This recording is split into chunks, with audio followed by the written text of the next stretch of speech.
ஆன்மீக நண்பர்களுக்கு வணக்கம். இன்று நாம் காணவிருக்கும் திருக்கோவில் திருவள்ளூர் மாவட்டம் திருக்கண்டலம் எனும் ஊரில் அமைந்துள்ள அருள்மிகு ஸ்ரீ சிவானந்தீஸ்வரர் திருக்கோவில்.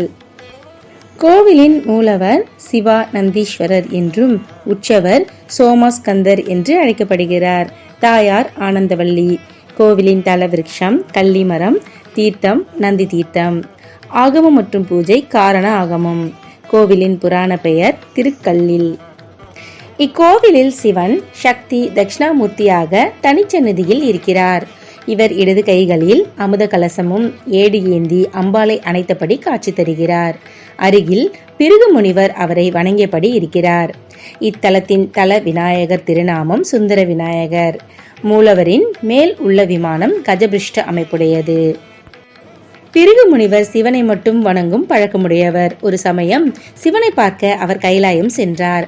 அங்கு சிவன் பார்வதியுடன் அமர்ந்திருந்தார். அருகில் சென்ற பிறகு சிவனை மட்டும் வணங்கி அவரை சுற்றி வந்தார். இதை கண்ட பார்வதி தேவி மனதில் கோபம் கொண்டால் பிறகு தன்னையும் சேர்த்து வணங்க வேண்டும் என நினைத்த அவள் சிவனை ஒட்டியபடி அமர்ந்து கொண்டாள்.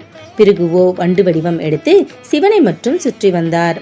சிவமும் சக்தியும் ஒன்று என்பதை உணர்த்துவதற்காக சிவன் தன் இடபாகத்தில் சக்திக்கு இடம் கொடுத்து அர்த்தநாரீஸ்வரராக காட்சி தந்தார். அப்பொழுதும் பிருகு முனிவருக்கு மனதில் திருப்தி ஏற்படவில்லை.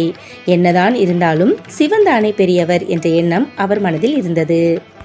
பின்னர் பிறகு பூலோகத்தில் சிவத்தல யாத்திரை வந்த பொழுது கல்லில், அதாவது ஒரு வகையான மரம், வனமாக இருந்த இங்கு அகத்தியர் பூஜித்த சுவாமியை கல்லில் மலர்களால் அர்ச்சனை செய்து வழிபட்டார். அப்பொழுது சிவன் அவர் முன்பு தோன்றி சிவமும் சக்தியும் ஒன்றுதான், சக்தி இல்லாமல் சிவமும் சிவன் இல்லாமல் சக்தியும் இருக்க முடியாது என்று உபதேசம் செய்து அம்பாளை தன் மடியில் அமர வைத்து சக்தியுடன் இணைந்து தட்சிணாமூர்த்தியாக காட்சி தந்தார். பிறகு உண்மையை உணர்ந்தார். சக்தியின் பெருமையை உணர்ந்த பிருகு முனிவர் அம்பாளிடம் தன் செயலை மன்னிக்கும்படி வேண்டினார். இதனால் அம்பாள் மனதில் ஆனந்தம் கொண்டதோடு தன்னையும் சிவனையும் வழிபட்டு ஆனந்தமாக இருக்கும்படி அருளினாள். எனவே அம்பாள் ஆனந்தவல்லி என்ற பெயர் பெற்றாள். இங்கு சுவாமிக்கு இடதுபுறத்தில் தனிச்சன்னதியில் கிழக்கு பார்த்து நின்ற கோலத்தில் இருக்கிறாள். இவளது இடக்கை பாதத்தை நோக்கிய காட்டியபடியும் வலது கை அருள் வழங்கும் கோலத்திலும் இருக்கிறது. இதனை தன் பாதத்தை சரணடைபவர்களுக்கு என்றும் குறைவில்லாத ஆனந்தத்தையும் அருளையும் அம்பாள் தருவாள் என்பதை உணர்த்தும் கோலம் என்கிறார்கள். திருவெண்பாக்கம் தலத்திற்கு சென்ற திருஞான சம்பந்தர் சிவனை வணங்கிவிட்டு தன் யாத்திரையை தொடர்ந்தார். அவர் குசஸ்தலை ஆற்றின் கரையில் தான் கொண்டு வந்திருந்த பூஜை பொருட்கள், விபூதி, பிரசாதம் ஆகியவற்றை வைத்துவிட்டு குளிக்க சென்றார். குளித்துவிட்டு திரும்பி வந்த பொழுது அப்பொருட்களை காணவில்லை. அதனை தேடிய சம்பந்தர் இங்கு வந்த பொழுது சுயம்புலிங்கத்திற்கு அருகே பூஜை பொருட்கள் இருந்ததை கண்டார். திருஞான சம்பந்தர் தலத்திற்கு வர வேண்டும் என்பதற்காகவே பூஜை பொருட்களை மறைய செய்து அருள் செய்ததாக அசிரீரியாக ஒலித்தார் சிவன். பின் சம்பந்தர் சுவாமியை வணங்கி பதிகம் பாடினார். இக்கோவில் குசஸ்தலை ஆற்றின் கரையில் அமைந்திருக்கிறது. சுவாமி அம்பாள் சன்னதியில் எப்பொழுதும் அணையா விளக்கு எரிந்து கொண்டே இருக்கிறது.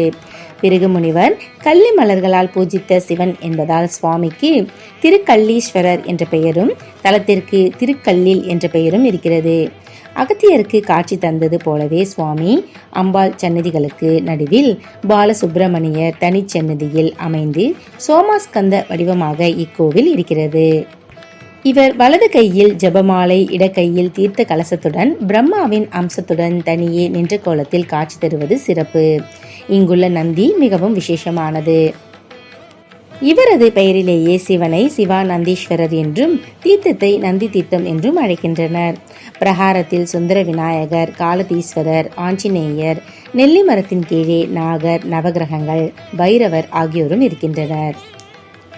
பொருட்களை திருடு கொடுத்தவர்கள் பைரவருக்கு மிளகாய் பொடி அபிஷேகம் செய்கின்றனர். இவ்வாறு செய்வதால் அப்பொருள் திரும்ப கிடைக்கும் என்பது நம்பிக்கை. அவ்வாறு பொருட்கள் கிடைத்துவிட்டால் இவருக்கு பால் அபிஷேகம் செய்து வழிபடுகிறார்கள். இக்கோவிலின் வரலாறு என்னவென்றால், கைலாயத்தில் சிவன் பார்வதி திருமணம் நடந்த பொழுது வடக்கு உயர்ந்து தெற்கு பகுதி தாழ்வாகியது. இதனால் பூமி சமநிலை இழக்கவே சிவன் அகத்தியரை தென் திசைக்கு அனுப்பினார். சிவனது திருமணத்தை தானும் காண வேண்டும் என விரும்பிய அகத்தியர் அவரிடம் தான் விரும்பும் இடங்களில் எல்லாம் அவரது திருமண காட்சியை தரிசிக்கும்படி வரம் பெற்றார். தென்பகுதியை நோக்கி வந்த அகத்தியர் திருப்பாலைவனம் தலத்தை வணங்கிவிட்டு அங்கு தங்கியிருந்தார். அன்று இரவு அவரது கனவில் சிவன் தோன்றி இத்தலத்தையும் தீர்த்தத்தையும் குறிப்பால் உணர்த்தி சோமாஸ்கந்தராகவும் காட்சி தந்தார். பின் அகத்தியர் இத்தலம் வந்து சுவாமியை வழிபட்டார். சிவன் அம்பாளுடன் திருமண காட்சி காட்டி அருளியதோடு முருகனோடு சோமாஸ்கந்தராகவும் காட்சி தந்தார். அவரது தரிசனத்தால் அகத்தியர் சிவ ஆனந்தம் அடைந்தார். தனக்கு அருள் புரிந்தது போலவே இத்தலத்தில் இருந்து அனைவருக்கும் அருள வேண்டும் என வேண்டினார் சிவனிடம் அகத்தியர். சிவன் இங்கு சுயம்புவாக எழுந்தருளி சிவானந்தீஸ்வரர் என்ற பெயரும் பெற்றார்.